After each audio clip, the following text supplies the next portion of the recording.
TV ప్రేక్షకులకు నమస్కారం. నింగి నేల నాదే కార్యక్రమానికి స్వాగతం.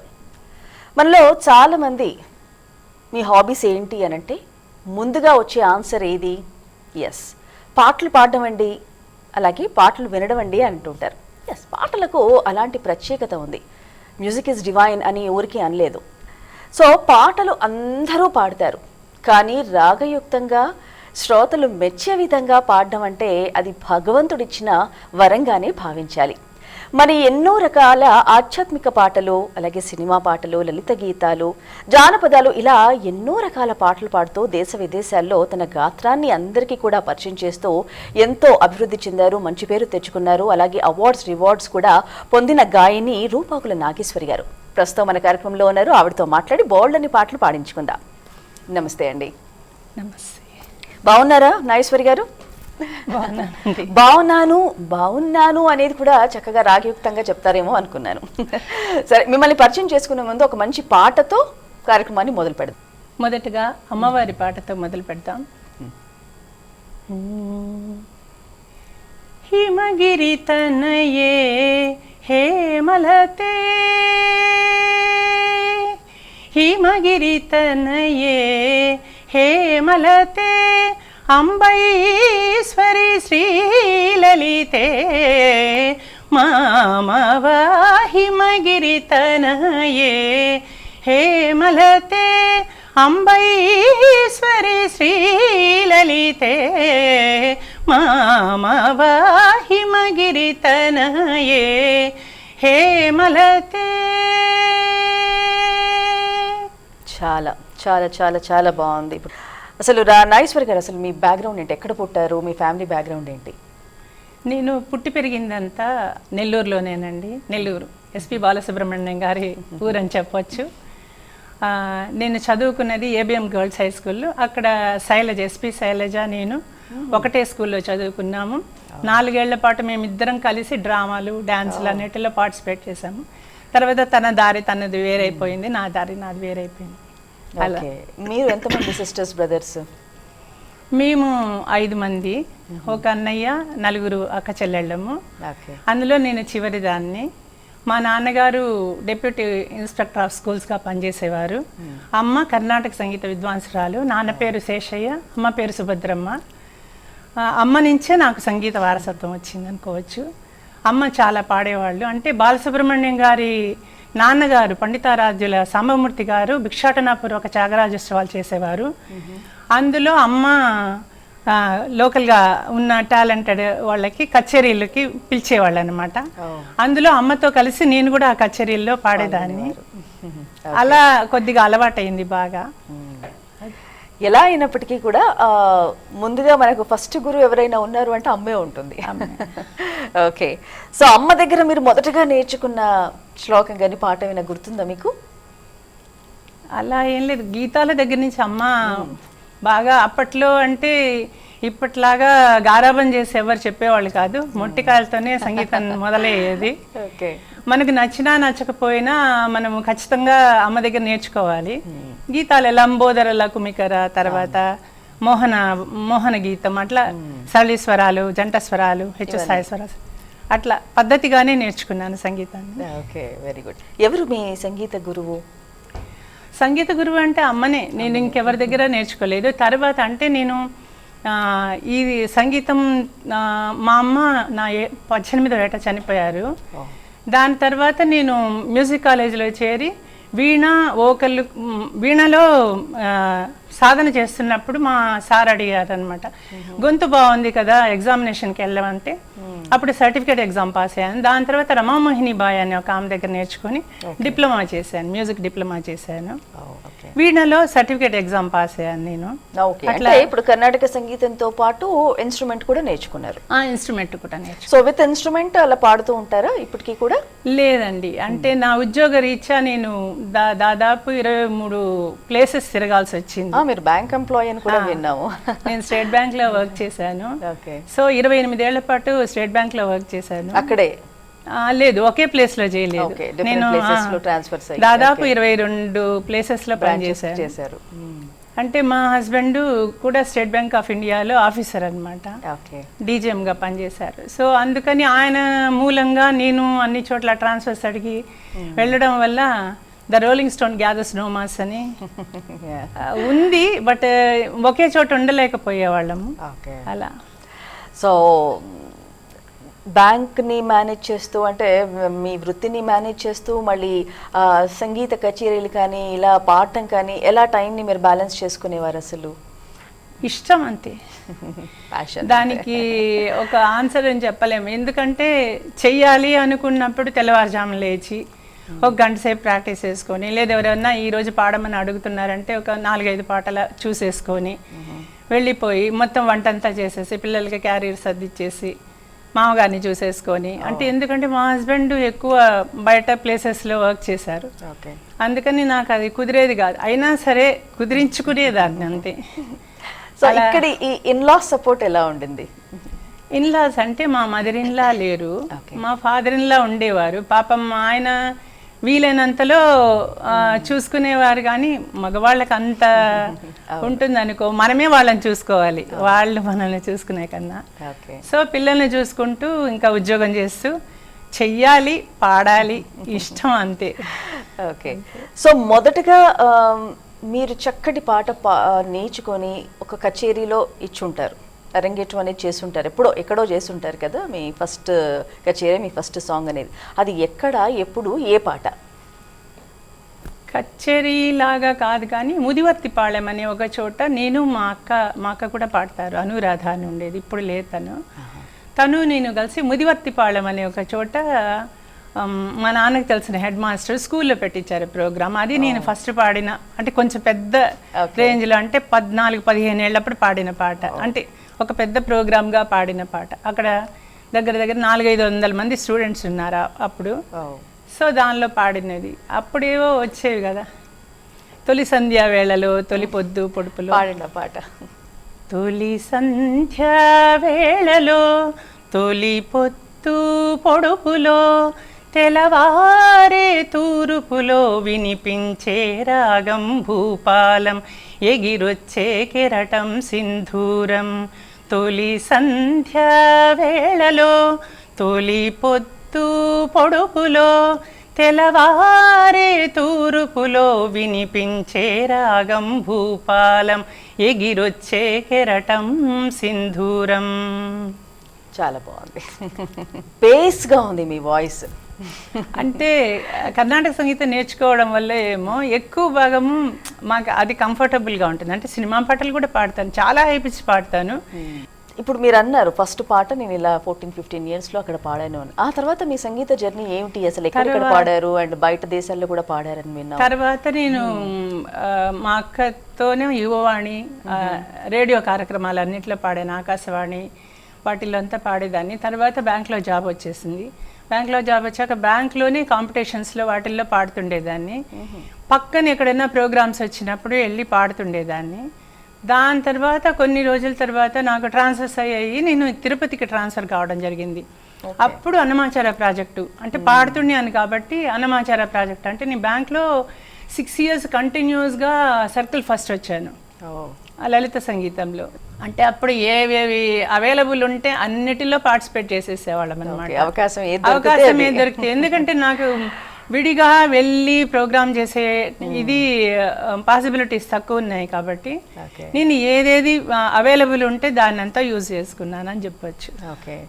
సో మీరు నేర్చుకున్న పాటల్లో బాగా, అంటే సంగీత పరంగా, కర్ణాటక సంగీత పరంగా కూడా మీరు నేర్చుకున్న పాటల్లో ఇది నేను బాగా పాడగలుగుతాను, ఎవరు అడిగినా కానీ ఇది నాకు కంఫర్ట్గా ఉంటుందనే పాట ఏది?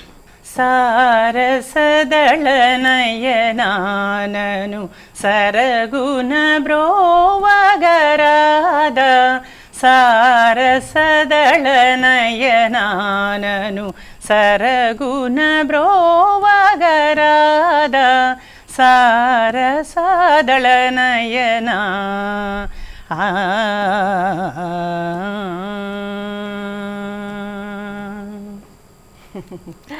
బాగుంది మా పాట. సో పాటలను కూడా విశ్లేషించి మీరు వ్యాసాలు కూడా రాశారు, కొన్ని బుక్స్ కూడా రాశారు అని విన్నాం. ఏమేమి రాశారు పాటలను విశ్లేషించి? అంటే ఎటువంటి పాటలు? సినిమా పాటలే యాక్చువల్గా అదేమైందంటే తర్వాత నేను చాలా ప్రోగ్రామ్స్ చేసుకుంటూ చెప్పాను కదా నా జర్నీ అలా వెళ్ళి లాస్ట్లో నేను అన్నమాచార ప్రాజెక్ట్లో పాడాను, దాని తర్వాత దాస సాహిత్య ప్రాజెక్ట్లో పాడాను, కన్నడ సాంగ్స్ పాడాను. మొత్తం 500 నేర్చుకున్నాను అప్పుడు. కీర్తనలు, దాస పదగళ్ళు అంటారు వాటిని, అవి అన్నమాచార కీర్తనలు అన్నీ కలిపి నేర్చుకొని అన్నిటిలో ధర్మ ప్రచార పరిషత్తులో పాడాను నేను. ధర్మ ప్రచార మొత్తం స్టేట్ అంతా తిరిగాను. అది కాక మా హస్బెండ్ ట్రాన్స్ఫర్స్ వల్ల నేను వేరే వేరే ప్లేసెస్లో, ఢిల్లీలో ఉన్నాను, ఆదిలీలా ఫౌండేషన్లో పాడాను. తర్వాత బాంబేలో ఉన్నప్పుడు ఐరోలి, బ్రాహ్మణ సమాఖ్య వాటిల్లో పాడాను నేను. దాని తర్వాత చెన్నైలో ఉన్నప్పుడు చెన్నైలో కూడా పాడాను ప్రోగ్రామ్స్. అది అంటే చెప్పాను కదా, నాకు ఎక్కడ అవకాశం ఉంటే పాడాను కానీ నేను వెళ్ళలేదు. అది వస్తే తప్పకుండా తీసుకుంటాను నేను, అదనమాట. సో అదృష్టం అంతే, చాలు, నాకు ఈ భాగ్యం చాలు. అయితే అలా అయిన తర్వాత ఒక రాగాన్ని తీసుకొని ఆ రాగాన్ని విశ్లేషణ చేసి ఆ రాగం ఏ రాగజన్యం, సపోజ్ అది జనక రాగం అయితే ఓకే, జన్య రాగం అయితే ఏ రాగం యొక్క జన్యం, అది ఏ మూడ్లో పాడుతున్నారు, ఇలాంటి విశేషాలతో కలిపి ఒక వీడియోస్ చేయడం బిగిన్ చేశాను అనమాట. ఓకే. ఆ రాగంలో వచ్చే 10 తెలుగు సినిమా పాటలు, అది వినగానే మన వాళ్ళు కనెక్ట్ అవ్వాలన్నమాట, మన తెలుగు ప్రేక్షకులు కనెక్ట్ అవ్వాలి. ఈ రాగమా, ఈ పాటనా అని కనెక్ట్ అవ్వాలని ఆ ఉద్దేశంతో చేయడం బిగిన్ చేశాను. కానీ బాగా వచ్చింది రెస్పాన్స్, చాలా బాగా రెస్పాన్స్ వచ్చింది. అందరు ఇప్పటి వరకు చూస్తూనే ఉన్నారు.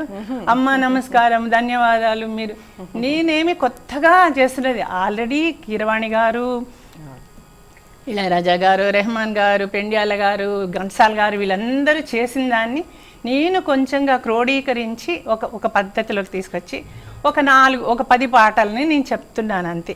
ఓకే. అంతవరకే. దానికి ఏం పేరు పెట్టుకున్నారు? ఏకరాగం దశ చిత్ర గీతాలు లేదా దశ సినీ గీతాలు అనేసి. ఏకరాగం దశ సినీ గీతాలు. దానికి ఒక రాగం మీద 10 పాటలు. సో మచ్చుకి మా కోసం ఒక పాట ఇప్పుడు. ఏతావునరా నీలకడ నీకు, ఇదొకటి ఉంది. హిమాద్రిసుతే పాహిమాం వరదే పరదేవతే హిమాద్రిసుతే పాహిమాం, ఇలా కీర్తనలు ఉన్నాయి. అలాగే ఇందులో వచ్చే తెలుగు సినిమా పాటల గురించి కొంచెం చెప్పుకుందాం. పాడనవాణి కళ్యాణిగా, పాడనవాణి కళ్యాణిగా, చెలికాడు నిన్నే రమ్మని పిలువ, చేరరావేలా ఇంకా సిగ్గు నీకేలా, కిలకిల నవ్వులు విరిసినా, ఇదొకటి ఉంది. జగమే మారినది మధురముగా ఈ వేళ, ఇంకా మధుర భావాల సుమమాల మనసులో పూచెయి వేళ. రేహమాన్ పళ్ళ మేమడుగేసే అదరాలి భేతాళ భూతం, అది అప్పటి శక్తి నువ్వు, ఈ పాట కూడా కళ్యాణి రాగమే ఇది. ఇంకా సుందరి నువ్వే నేనంట, చూడని నీలో నన్నంట, గుండెలో నిండమంట, నీడగా పాడమంట, నా సిరే నీవేనట, ఇది కూడా కళ్యాణి రాగమే. ఇలా కళ్యాణిలో చాలా అంటే మనం స్టార్ట్ చేయగానే వచ్చేస్తూనే ఉంటాయి అలా. ఓకే. సో ఇప్పటి వరకు మీరు చేసిన ఈ ఏకరాగాలలో మనసుకు హత్తుకున్న పాట ఏది? నాకు హంసానంది బాగా ఇష్టం. అవునా? ఓకే. వేదం అణువణువున నాదం, నా పంచ ప్రాణాల నాట్య వినోదం, నాలో రేగేనెన్నో హంసానంది రాగాలై, వేదం ఇది హంసానంది. అవును. కానీ ఈ హంసానందిలో దాయి దాయి దాయి ద్రాక్షాయణి, చీరకు చాలని చింతామణి, దాయి దాయి. చిత్రగారు చాలా భక్తిగా పాడారు ఈ పాటని. అవును. అది ప్రేక్షకుల్లోకి వెళ్ళే కొద్దీ అది ఒక్కొక్కళ్ళకి ఒక్కొక్క రకంగా మనం అర్థమవుతుంది. ఎలా స్వీకరిస్తే దాన్ని అంతే అలా అది. సో ఇప్పుడున్న పాటలు ఎలా ఉన్నాయంటే అర్థమవుతున్నాయా, బాగుంటున్నాయా? అంటే ఇప్పుడు పాడే కొన్ని singers లిరిక్స్ గురించి బాగుంటాయి, కొన్ని మంచివి ఉన్నాయి, లేవని చెప్పలేము. అది అంటే ఇన్స్ట్రుమెంట్స్ గోల వల్ల కొంత వినపడడం లేదేమో, కొన్ని బాగుంటున్నాయి, Voice కొన్ని తగ్గిపోయింది. ఇప్పుడు రెహమాన్ సాంగ్స్ కొన్ని ఉన్నాయి, అవి చాలా వింటున్నప్పుడు ఒక కార్లో పోతున్నప్పుడు మనం పాత పాటలు వినడం కన్నా రెహమాన్ పాటలు వింటే ఒక రేంజ్ ఉన్న ఫీలింగ్ వస్తుంది కదా, బాగా అనిపిస్తుంది. అంటే లిరిక్ వినపడుతుంది కూడా. కొన్ని డబ్బింగ్ పాటలు బాగుండకపోవచ్చు కానీ మరీ లేవని చెప్పలేము. మరియు ఇప్పుడు ఇళయరాజా సాంగ్స్ ఉన్నాయి, చాలా బాగుంటాయి. సో ఇప్పుడు ఈ రీసెంట్ గా ఉన్న మ్యూజిక్ డైరెక్టర్స్ లో హూ ఇస్ యువర్ ఫేవరెట్ అండి? రెహమాన్ గారే. All time. ఎందుకో తెలియదు నాకంటే కొత్త కొత్త ప్రయోగాలు ఉంటాయి అందులో. సంగీతమే ఉంటుంది, సంగీతము అండర్ కరెంట్గా అలా వెళ్తూ ఉంటుంది. మధ్యలో ఆ సంగీతంతో పాటు ఒక కొత్త దానాన్ని తీసుకొచ్చి, అంటే ఇళయరాజా నో డౌట్ ఇసై జ్ఞాని, ఆయన ఏమనలేము. బట్ అంటే నేను 85 నుంచి ఇళయరాజాకి పెద్ద ఫ్యాన్. మేము ఎప్పుడు రెగ్యులర్గా వింటాము ఇళయరాజా పాటలు. అయితే దాని తర్వాత అంటే ఇంకా ఘంటసాల గారు చెప్పలేము, భగవంతుడు అంతే. ఆయన ఘంటసాల గారు, పెండ్యాల గారు, వీళ్ళందరూ ఇది. లేటెస్ట్గా అంటే రెహమాన్ దగ్గర ఆగిపోయాం, ఎందుకంటే 2 ఇవి పెద్ద కన్సర్ట్స్ కూడా వెళ్ళొచ్చాము. శ్రేయా ఘోషల్ తో పాడారు. So how was that experience? అది అమేజింగ్ నిజంగా, అసలు అత్యద్భుతం అనమాట. మనకి గూస్ బంప్స్ వచ్చేది అసలు.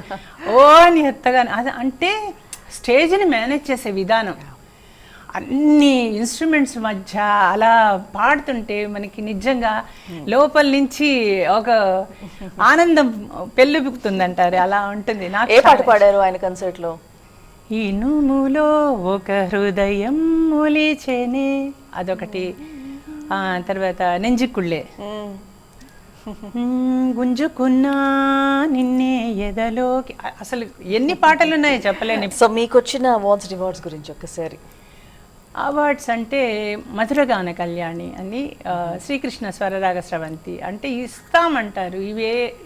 ఎందుకంటే నా వరకు నాకేందంటే నేను పెద్దగా అచీవ్ చేశానని నేను అనుకోవటం లేదు. ఎందుకంటే సంగీతం అనేది మహాసాగరం. ఇప్పుడు ఒక్క తెలుగు సినిమా పాటలు తీసుకుంటే ఇదొక తర్వాత జానపదాలు తీసుకుంటే అదొక గ్రూపు, తర్వాత ఇంకా లలిత సంగీతం, ఇట్లా ఒక్క తెలుగులోనే ఇన్ని ఉన్నాయి. తర్వాత మనము మహారాష్ట్ర వెళ్ళినప్పుడు అభంగులు పాడతారు వాళ్ళు, ఇంకా రాజస్థాన్లో ఇంకొక రకమైనది ఉంటుంది, తర్వాత గజల్స్ ఉన్నాయి. ఇవన్నీ మా ఈశాన్య భారతంలో ఇంకొక రకమైన సంగీతం వినబడుతుంది, బెంగాలీ సంగీతం, రవీంద్ర సంగీతం. ఇన్ని సంగీతాల మధ్య ఇదే మనకు సరిగా రాదు. ఇంకా తర్వాత ప్రపంచ సంగీతంతో పోలీసామని, సంగీతం అనేది ఒక సబ్జెక్ట్ తీసుకుంటేనే ఇంతున్నప్పుడు ప్రపంచంలో ఎన్నో రకమైన విషయాలు, ఎన్నో రకమైన నాలెడ్జ్ ఉన్నప్పుడు మనం చాలా చాలా చిన్న అనేది నా ఉద్దేశం. అందుకని ఎవరన్నా ఇస్తానంటే కూడా వద్దు బాబా అని చెప్తా. సరే, బలవంతంగా ఇవ్వబడినవి 2 ఉన్నాయి నాకు. ఒకటేమో మధురగాన కళ్యాణి, అంటే ఏమో బాగుంటుంది వాయిస్ అని ఇచ్చారు. తర్వాత విశ్వగాన కళారత్న అని ఒకటి మధ్య ఇచ్చారు. సో ఏది ఎంజాయ్ చేశారు? బ్యాంక్ ఉద్యోగమా, సంగీతం పాడడం? అంటే రెండు సమానమే. బ్యాంక్ ఉద్యోగం నాకు తిండి పెట్టింది, నన్ను ఇంతవరకు తీసుకొచ్చింది. ఇప్పటికి కూడా పెన్షన్ ఇస్తుంది కొంచెమో గొప్ప. ఆ పెన్షన్లో నేను 10% కాంట్రిబ్యూట్ చేస్తాను సొసైటీకి. So I'm very happy with that. నా పిల్లలు పెరిగారన్నా, నా ఫ్యామిలీ బాగుందన్నా కారణం బ్యాంకు. సంగీతము నన్నుగా, నా సంతోషాన్ని, నా జాయిని ఎప్పుడు నన్నుగా ఉంచింది కాబట్టి నాకు సంగీతం అంటే కూడా ఇష్టం. ఓకే. సో మీరు వంట ఎలా చేస్తారు? ఇష్టమైన వంట? నేను వంట చేసినంత వరకు పర్ఫెక్ట్గా ఉంటుంది. నాకు ఎక్కువ రావు, కానీ చేసినంత వరకు అందులో అంత వంక పెట్టేటట్టు ఏం చేస్తారు బాగా? సాంబార్ సాంబార్. సాంబారు నెల్లూరు వాళ్ళం కాబట్టి పచ్చళ్ళు బాగా చేస్తాను, సాంబార్ బాగా చేస్తాను, పప్పులు, దోసకాయ పప్పు, మామిడికాయ పప్పు, ట్రెడిషనల్ వంటలు అన్ని. ఓకే. తర్వాత మామూలు పులిహోర, పాయసం, హల్వాలు. సో ఇప్పుడున్న పిల్లలకి అంతటి గానం కానీ అంతటి ప్రాక్టీస్ కానీ ఒక గోల్ పెట్టుకొని ఇంకా నేను ఖచ్చితంగా ఒక మంచి సింగర్ అవ్వాలి అని అనుకునే పిల్లలకి వాట్స్ యువర్ సజెషన్? ముందు క్లాసికల్ బేసిక్ నేర్చుకోవాలి, బాగా నేర్చుకోవాలి. ఫౌండేషన్ లేకుండా వెళ్ళిపోయారంటే నిలవదు, వాయిస్ నిలవదు. ఇంకా పాడతారు కానీ అది అంత ఇప్పుడు వీళ్ళున్నారు హేమచంద్ర కానీ కారుణ్య కానీ తర్వాత చిత్రమ్మ చెప్పనే బలేదు, ఆమె బేసిక్గా బాగా సంగీతం బాగా ప్రాక్టీస్. జేసుదాస్ గారు, బాలసుబ్రహ్మణ్యం గారిని తీసేయండి, బాలు గారు ఆయన కంపేరే చేయలేము. కొంతమంది బై బర్త్, ఇప్పుడు ప్రవీణ్ కొప్పోల్ అని ఒక అబ్బాయి ఉన్నాడు, అబ్బాయి చాలా బాగా పాడతాడు. అట్లా కొంతమందికి బై బర్త్ కొంతమందికి వస్తుంది, అందరికీ రాదు. సో బేసిక్గా బాగా స్టాండర్డ్గా నేర్చుకోండి. ఫస్ట్ గీతాలు, వర్ణాలు బాగా రావాలి. దాని తర్వాత కృతులు, రాగాలాపనలు కొంతవరకు నేర్చుకుంటే మీకు అసలు రాగం అంటే ఏ రాగంలో పాడుతున్నాం, ఏ స్వరస్థానం ఉంది అది తెలుసుకొని పాడితే బాగుంటుంది. కనీసం ఒక 4-5 ఏళ్ళు బాగా ప్రాక్టీస్ చేసుకోండి. దాని తర్వాత కాంపిటీషన్కి వెళ్ళండి. దానిలో ఉన్న అక్కడున్న ఎన్విరాన్మెంట్కి తగ్గట్టుగా మిమ్మల్ని మీరు మలచుకొని పాడుకోవాలి. అది ఓకే. ఫైనల్గా మీకు నెక్స్ట్ మీరు చేసే ప్రాజెక్ట్స్ ఏంటి, ఇంకేం చేయాలనుకుంటున్నారు? నేను ఆల్రెడీ 26 కంట్రీస్ తిరిగాను. సో దానికని నా విహంగయానం విదేశీ విహారం అనే ఒక పుస్తకం రాశాను. ఇది యండమూరి వీరేనాథ్ గారు ఆవిష్కరించారు కూడా. బాగా రాశారమ్మా మీరు అని చెప్పి పొగిడారు ఆయన. ఎగ్జిబిషన్లో కూడా పెట్టాం దీన్ని. దాని తర్వాత ఇప్పుడు నేను ఏకరాగం దశసినీ గీతాలని విశాఖ సంస్కృతి అనేసి ఒక పత్రికలో వస్తుంది అనమాట, రెగ్యులర్గా వస్తుంది. చాలా దానికి కూడా మంచి రెస్పాన్స్ ఉంది. సో మీరు నిర్విరామంగా పాటలు పాడారు కూడా అని విన్నాం. ఎందుకంటే నాకు శంకర్ మహాదేవన్ గారి పాటలు అంటే నాకు బాగా, ఆయన అలాగే కంటిన్యూస్గా పాడిదము ఆపుకోకుండా పాడిన సాంగ్స్ మనం విన్నాం. సో మీరు కూడా అలా పాడారని తెలిసింది. అది అలా జరిగింది. 2014లో నేను రిటైర్మెంట్ తీసుకున్నాను. తీసుకోగానే ఏదన్నా చేసేయాలని ఒక ఉత్సుకత ఎక్కువ ఉండింది అప్పుడు. సరే అని 500 పాటలు, అప్పటి వరకు సినిమా పాటలు పెద్దగా రావు నాకు. 500 పాటలు బాగా నేర్చేసుకొని ఒక 100 పాటలు నిర్విరామంగా పాడాలని యువ కళావాహిని వాళ్ళ సంస్థ ఆధ్వర్యంలో ఉదయం 8:30 నుంచి స్టార్ట్ చేసి రాత్రి 8:30 వరకు 100 పాటలు అలాగా నిలబడి, అంటే గాయకులు మారుతూ ఉంటారు నాకు. అంటే ఒక 20 ఏమో సోలోస్ పెట్టుకున్నాను, 80 ఏమో డ్యూయట్స్, అన్ని సినిమా పాటలే, రకరకాలు అనమాట. ఏఎం రాజా గారివి, ఎస్పి బాలసుబ్రహ్మణ్యం గారివి, అందరివి కలిపి అట్లా 100 చేసాము. అప్పుడు పివి నరసింహారావు గారి తనయుడు వచ్చారు, రంగారావు గారు వచ్చారు. రైట్ అండి. సో ఫైనల్గా నేను ఒక ఆలాపన పాడతాను, దాని కంటిన్యూగా ఒక 2 పల్లవి మీరు పాడేసేయండి. ఓకేనా?